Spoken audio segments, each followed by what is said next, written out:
येनैरितः प्रवर्तन्ते प्राणिनः स्वेषु कर्मसु तं वन्दे परमात्मानं स्वात्मानं सर्वदेहिनां। नमो नवघनश्याम कामकामिति देहिने कमलाकाम सौदाम कर्णकामुक गेहने। इसके पूर्व वेदांत शास्त्र के स्वरूप का निर्वचन किया गया। वेदांत को उपनिषद कहा गया है। वेदांत का ही, उपनिषदों का ही सूत्र रूप में अनुबंधन या असमति के रूप में उस ज्ञान कांड का जो अनुकथन है, ये तीनों प्रस्थानों के रूप में बताया गया। अब हम विवेचन ये कर रहे हैं कि इस वेदांत को उपनिषद प्रमाण शब्द से भी कहा गया है। वेदांतो नाम उपनिषद प्रमाणम। वेदांत शास्त्र उसको कहते हैं जो उपनिषद प्रमाण को मानता है। तो चर्चा ये है, क्या उपनिषद माने शब्द प्रमाण से अतिरिक्त प्रमाणों को वेदांत में नहीं स्वीकार किया गया? ऐसी बात नहीं है। शब्द, अनुमान, उपमान आदि प्रमाणों से अतिरिक्त भी प्रमाण के अतिरिक्त रूप में प्रमाण स्वीकार किए गए हैं। अद्वैत सिद्धांत में तो 6 प्रमाणों को स्वीकार किया है।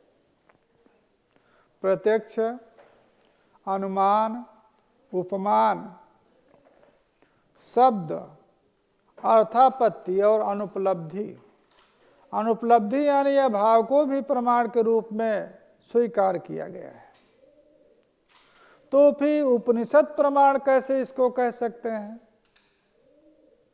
उपनिषद प्रमाण का तो तात्पर्य यही होता है कि उपनिषदैक प्रमाणम, उपनिषद ही जिसमें एक प्रमाण है उसी को उपनिषद प्रमाण कहेंगे। यदि प्रत्यक्ष, अनुमान, उपमान को भी 5 को अतिरिक्त यदि प्रमाण के रूप में स्वीकार करते हैं तो ये उपनिषद प्रमाण क्यों कहलाता है? इस विषय में स्पष्ट करना चाहूँगा कि उपनिषद ही मुख्य प्रमाण है। इसमें इसका जो प्रतिपाद्य, वेदांत शास्त्र का प्रतिपाद्य विषय जो आत्म तत्व है, वो उस आत्म तत्व में के स्वरूप के निर्वचन में, स्वरूप की सिद्धि में, निश्चय में उपनिषद अतिरिक्त कोई प्रमाण नहीं है। क्यों? प्रत्यक्ष प्रमाण का प्रत्यक्ष प्रमाण इस प्रकार का जो आत्म तत्व है, उस आत्म तत्व का बोधक प्रत्यक्ष प्रमाण नहीं है। प्रत्यक्ष प्रमाण क्या है? इंद्रियादि। प्रमा के जो कारण है वही प्रत्यक्ष प्रमाण है। इंद्रियादियों से वेद्य जो पदार्थ होता है उसमें प्रत्यक्ष प्रमाण होता है। आत्म तत्व निरूप है, निरवयव है। निरूप, निरवयव, निर्धर्मक आत्म तत्व का किसी इंद्रिय से प्रत्यक्ष नहीं हो सकता है। क्यों नहीं हो सकता है? क्योंकि इंद्रियां रूपवत पदार्थ की या रूप की या पदार्थ में जो धर्म रूप में विद्यमान पदार्थ है उनका ग्राहक जो है इंद्रियां होती हैं। रूपवत जो द्रव्य है उस रूपवत द्रव्य का इंद्रिय सन्निकर्ष रूप व्यापार के द्वारा प्रत्यक्ष ज्ञान कराती है। वो रूपवत जो द्रव्य है उसके प्रत्यक्ष में चक्षुरेंद्रिय तथा त्वग इंद्रिय ये प्रमाण है। तो त्वग इंद्रिय भी द्रव्य है। और रूपवत जो घट आदि पदार्थ हैं वो भी द्रव्य हैं, तो द्रव्य और द्रव्य का जो संयोग है वही संयोग जो है सन्निकर्ष है, वही व्यापार है। उन द्रव्यों में विद्यमान समवाय संबंध से जो पदार्थ हैं, रूप, रस, गंध, स्पर्श, इनका स्वसंयुक्त समवाय संबंध से इनका ज्ञान होता है। स्व से इंद्रिय को लेंगे, उससे संयुक्त माने सहयोग संबंध से संबंधित द्रव्य हुआ, उसमें समवाय संबंध से रूप है या रस है, तो उस रूप या रस का संयुक्त समवाय संबंध होगा इंद्रिय का रूप के साथ, रस के साथ तथा क्रिया के साथ। अतः स्वसंयुक्त समवाय संबंध से रूप रस का ज्ञान होगा। जो समवाय संबंध नहीं मानते हैं वेदांती, उनके मत में स्वसंयुक्त तादात्म्य संबंध से, स्व से इंद्रिय को लेंगे, उससे संयुक्त द्रव्य हुआ, उस द्रव्य में तादात्म्य संबंध से विद्यमान जो रूप रस आदि हैं उनका वही सन्निकर्ष हो जाएगा। स्वसंयुक्त तादात्म्य, ये सन्निकर्ष है। ये जो सन्निकर्ष है ये इंद्रिय से जायमान है, और इंद्रिय से जायमान जो प्रत्यक्षात्मक ज्ञान है उस ज्ञान का जनक है। अतः तज्जन्यत्वे सति तज्जन जनकत्व रूप जो व्यापार है वो व्यापार का लक्षण उसमें जाता है। यदि व्यापार न स्वीकार किया जाए तब इंद्रियों का करणत्व सिद्ध नहीं होगा। प्रमीयते अनेन इति प्रमाणम, प्रमा के करण, तो करण व्यापारवत होता है, जो व्यापारवत कारण होता है वही करण कहलाता है।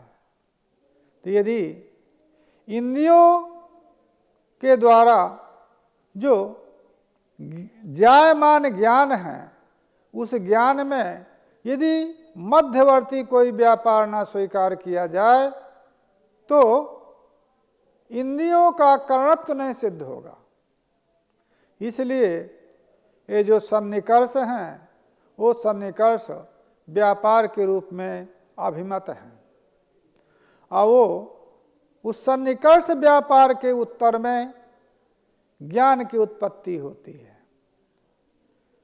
जब इंद्रिय का विषयों के साथ द्रव्य के साथ संयोग संबंध होता है, सन्निकर्ष होता है, द्रव्य में रहने वाले जो रूप रस आदि गुण हैं उनके साथ संयुक्त समवाय या संयुक्त तादात्म्य संबंध होता है। उस संबंध से संबद्ध जब विषय हो जाता है तो उसके उत्तर काल में घटोयम ये घट है, रूपमिदम यह रूप है, रसः इदम अयम ये रस, इस प्रकार का ज्ञान उत्पन्न होता है। अतः इंद्रिय से जायमान जो सन्निकर्ष रूप व्यापार है उस व्यापार के उत्तर में ज्ञान की उत्पत्ति होती है। यतः आत्मा रूपवत नहीं है, स्पर्शवत नहीं है। रूपवत स्पर्शवत जो द्रव्य है उसी का प्रत्यक्ष होता है। दूसरी बात, वेदांत शास्त्र में ब्रह्म को द्रव्य माना भी नहीं गया है। इसीलिए द्रव्य नहीं माना है क्योंकि द्रव्य उसी को कहते हैं जो गुण का समवायी कारण हो।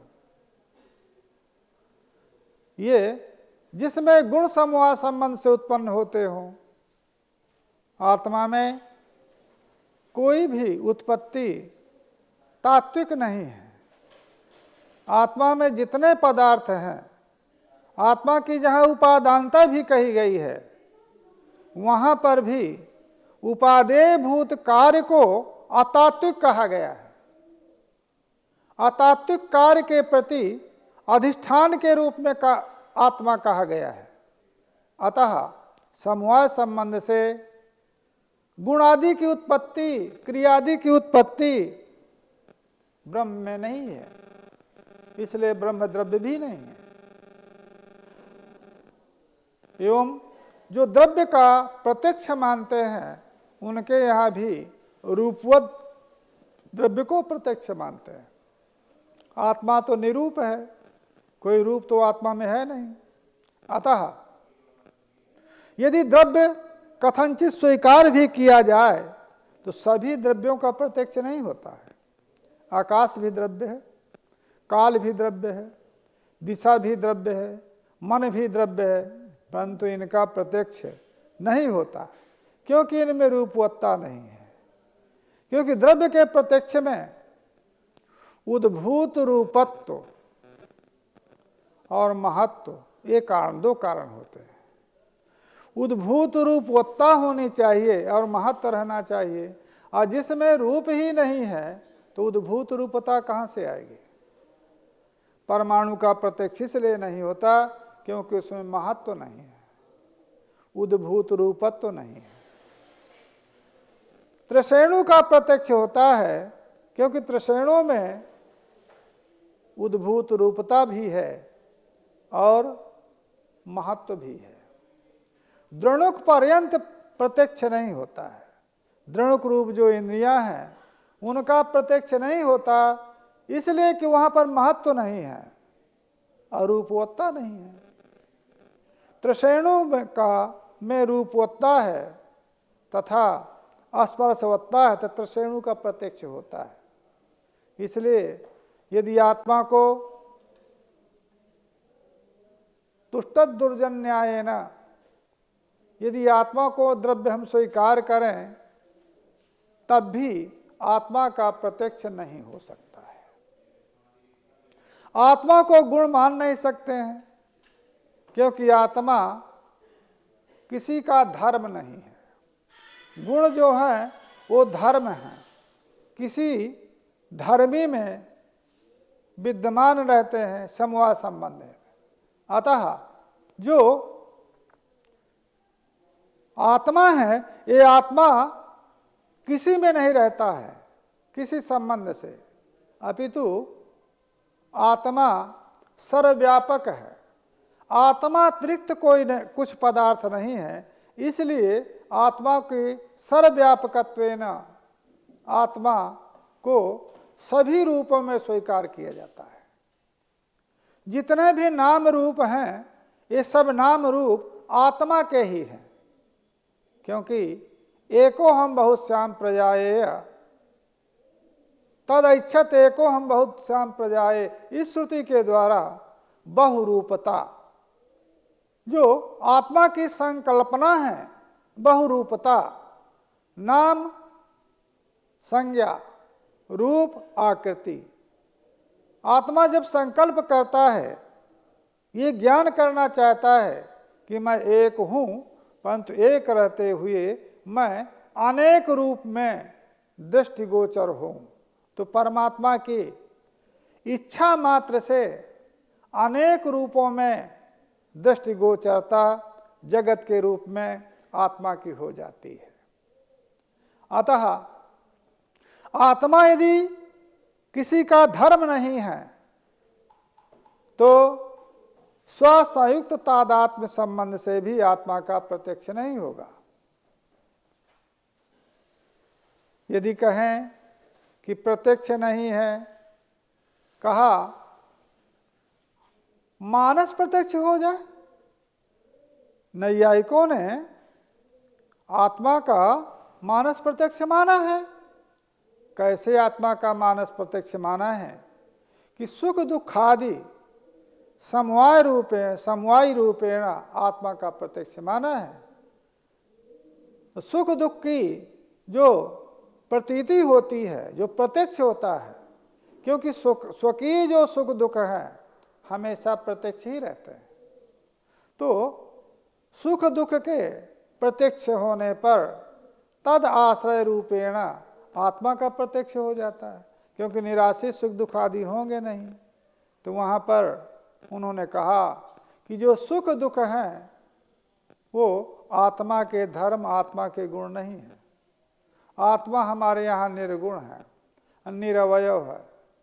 सुख दुख आदि तो अंतःकरण के परिणाम हैं। अंतःकरण की उत्पत्ति अपंचीकृत महाभूतों से अंतःकरण की उत्पत्ति हुई है। उत्पत्ति क्रम में बताया गया,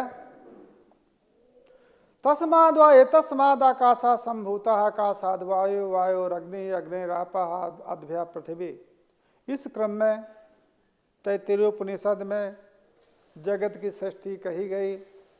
तो ये 5 प्रकार की जो जगत की सृष्टि आत्मा से कही गई, तो वो आकाश आदि जो 5 महाभूत है इनकी उत्पत्ति कही गई है। और वो जो प्रथम उत्पन्न 5 महाभूत हैं वो सूक्ष्म महाभूत उनको कहा गया है, अथवा अपंचीकृत महाभूत कहा गया है। इन्हीं को सांख्य दर्शन में तन मात्रा कहा गया है। आकाश जो पंचीकृत आकाश महाभूत है उसको आकाश तन मात्रा कहा है, शब्द तन मात्रा। एवं जो अपंचीकृत वायु है उस वायु को स्पर्श तन मात्रा कहा गया। अपंचीकृत जो तेज है उस तेज को रूप तन मात्रा कहा गया। अपंचीकृत जो जल है उसको रस तन मात्रा कहा गया। अपंचीकृत जो पृथ्वी है उसको गंध तन मात्रा कहा गया। तो वो जो तन मात्रा पद से सांख्य में जिनका निर्देश हो रहा है वो वेदांत शास्त्र में अपंचीकृत महाभूत है। उन अपंचीकृत महाभूतों से पंचीकृत इस जगत की उत्पत्ति होती है तथा इंद्रिय, अंतःकरण, प्राण आदि की उत्पत्ति होती है। अपंचीकृत महाभूतों का जो सत्वांश है, क्योंकि सत्व, रज और तम ये त्रिगुणात्मक महाभूत हैं। ये तीनों गुण कहाँ से आ गए? जब ब्रह्म से उत्पन्न है, ब्रह्म निर्गुण है। यदि उपादान कारण निर्गुण है तो उपादेय भूत महाभूतों में ये सत्व, रज, तम गुण कहाँ से आ गए? उसमें जो अद्वैत सिद्धांतवादी हैं वो कहते हैं कि शुद्ध जो चैतन्य है उस शुद्ध चैतन्य से उत्पत्ति इनकी नहीं हुई है, अपितु अविद्यावच्छिन्न चैतन्य से उत्पत्ति हुई है। अतः अविद्या के जो धर्म है, जो आरोपित अविद्या है, उपाधिभूत जो ब्रह्म की अविद्या है, उस अविद्या के जो गुण हैं वो गुण इनों में भाषित होते हैं। अतः इसीलिए पूर्व में भी बताया गया था कि हमारे यहाँ उपादानता 2 की स्वीकार की गई है। अविद्या की परिणाम उपादानता और ब्रह्म की विवर्तोपादानता। परिणाम या विवर्त ये दोनों कार्य की संज्ञा है। कार्य को ही परिणाम कहा गया है और कार्य को ही विवर्त कहा गया है। तो एक ही कार्य अपने अपने उपादानों को उपादान सापेक्ष परिणाम भी कहलाता है और विवर्त भी कहलाता है। तो जिस उपादान के समसत्ताक कार्य होगा उस उपादान का परिणाम कहलाता है। अविद्या समकालीन